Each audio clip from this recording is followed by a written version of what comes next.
HealthBreak is brought to you by Providence.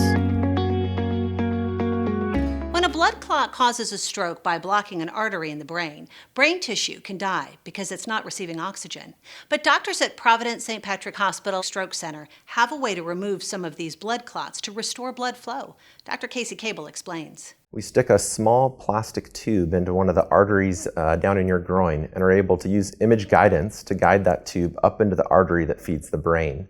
From there, we deploy a little basket that actually pulls the clot out of the artery, and we're able to completely suck it out of the body, restoring blood flow back to the brain. We've seen really great results from these, and in fact, over the last 10 to 15 years, the mortality rate from stroke here in Montana has dropped about 39%, in part due to this procedure. If you notice signs of a stroke, such as weakness on one side of the body, facial drooping, or trouble with balance, vision, or speech, call 911. The most important thing with stroke is timing. With every minute, you lose about 2 million neurons or brain cells, and so the quicker you can get somewhere that can treat you, the better. And in Montana, there's not many places where you can get this done, and often patients had to be flown to Spokane or Seattle for this treatment. But now that they're able to get it done here in Missoula, a lot of brain cells being saved, a lot better chance of that patient leaving the hospital. To find out more, visit montana.providence.org.